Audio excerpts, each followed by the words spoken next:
Dalawa pang kongresistang pinangalanan ng mag-asawang Diskaya na nakatanggap umano ng kickback nakatakdang humarap sa ICI subalit nag-request ng executive session. Kasama natin sa balita, Radyoman Chill Emprido.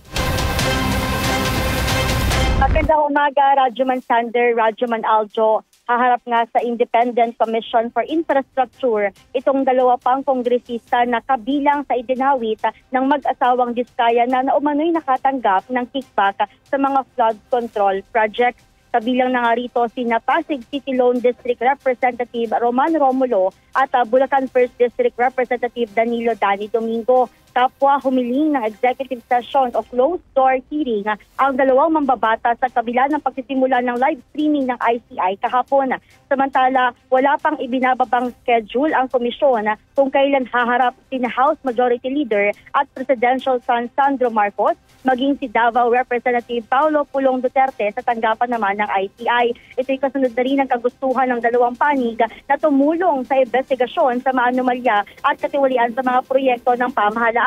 Matatandaang nadawit si Presidential son Sandro Marcos matapos na mapunta umano sa kanyang distrito ang pinakamalaking bahagi ng allocable funds na nasa 15.8 billion pesos habang ang iba ay nakatanggap lang ng 1 billion hanggang 10 billion pesos. Samantala, si Congressman Pulong Duterte naman ay hiniling ng paimbestigahan dahil naman sa mahigit 4 billion pesos na flood control sa Davao City. Kasama mo sa DZXL RMN Manila, Radyoman Chill Emprido, Tatak RMN.